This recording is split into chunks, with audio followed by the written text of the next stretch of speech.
Nai huho tinda konami agogo on mitok to haluo na berdosa nang parjahat na bolong ninganan murahanami kondimi mangguhi pakedot ngalunami gadulaulabi.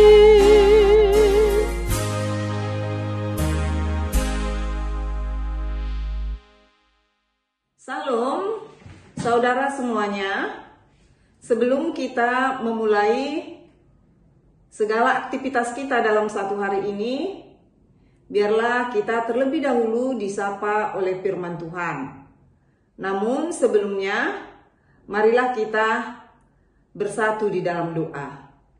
Damai sejahtera Allah yang melampaui segala akal, kiranya memelihara hati dan pikiranmu di dalam Kristus Yesus Tuhan kita. Amin. Firman Tuhan yang akan menyapa kita pada pagi hari ini diambil dari Titus pasal 2 ayat 11. Karena kasih karunia Allah yang menyelamatkan semua manusia sudah nyata. Demikian firman Tuhan. Maut adalah upah dari dosa-dosa kita umat manusia. Dan itu sangat jelas kita baca pada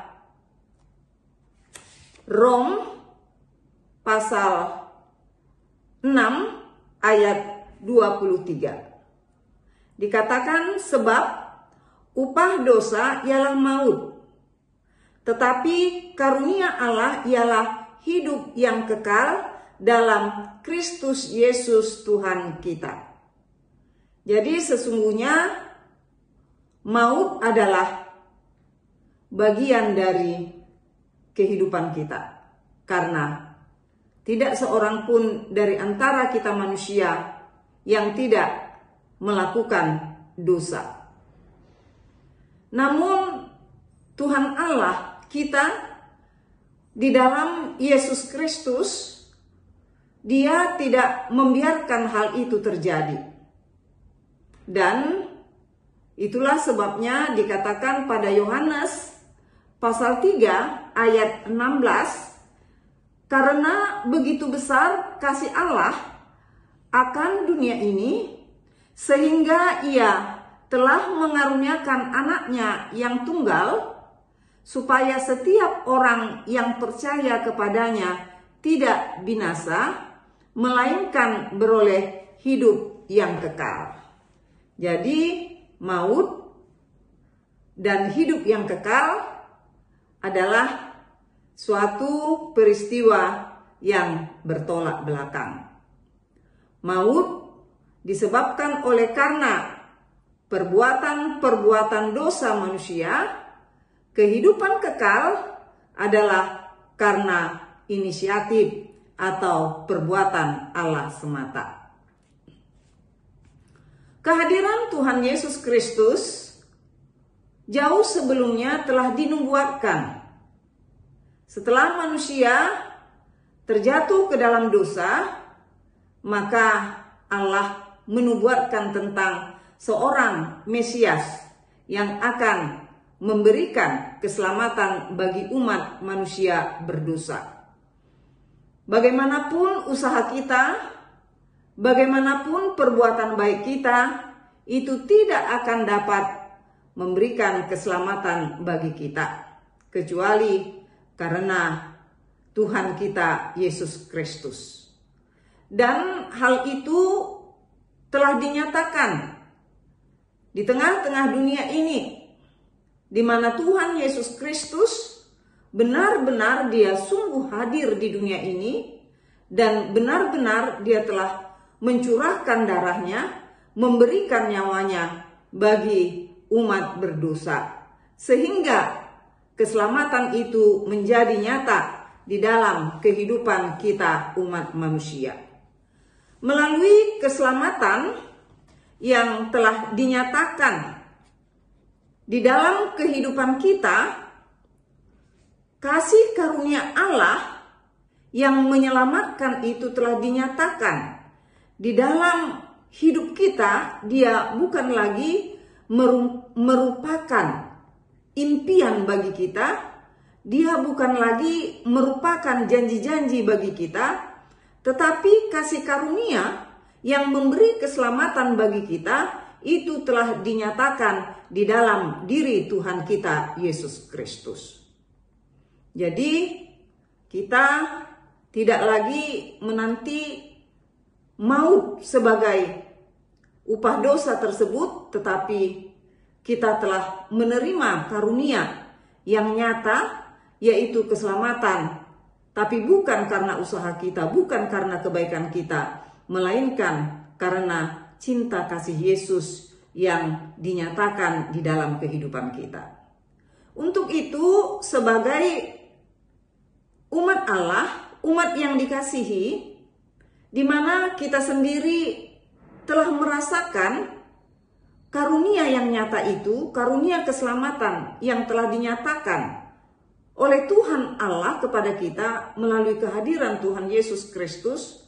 Tentu kepada kita, orang-orang yang telah memperoleh keselamatan, adalah suatu keharusan bagi kita untuk mencari, untuk melakukan apa yang Tuhan kehendaki dari kita.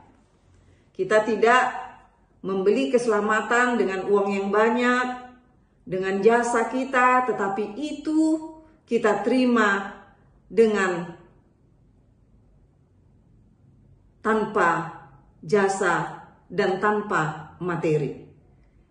Itu kita terima hanya dengan cuma-cuma, karena kasih Tuhan semata.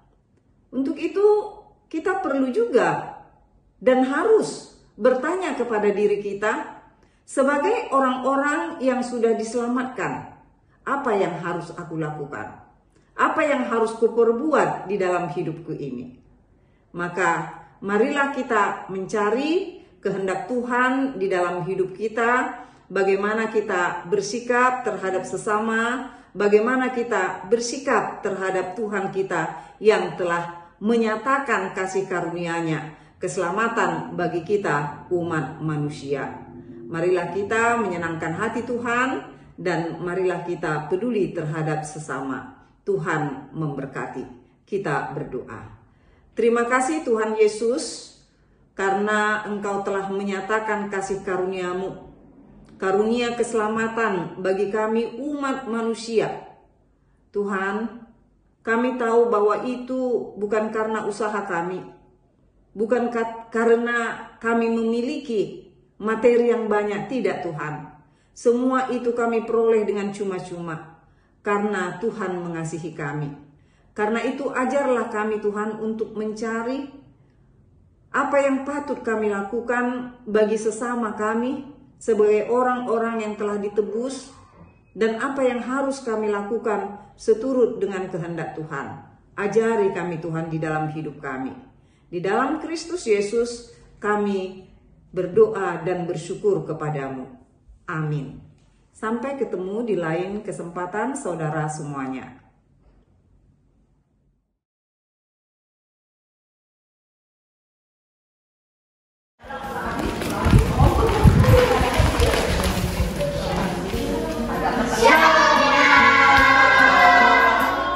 Inang tahu gak, di tanggal 15 Juni nanti kita ada acara apa? Acara drama musikal. Benar Inang, jangan lupa dibeli tiket konser drama musikal kita ya. Oke. Berapa harga tiketnya? Tersedia 3 kategori tiket, yaitu ada silver, ada gold, dan platinum. Beli tiketnya di mana? Untuk tiket bisa beli di panitia atau Sinfawik masing-masing. Jangan lupa, see you.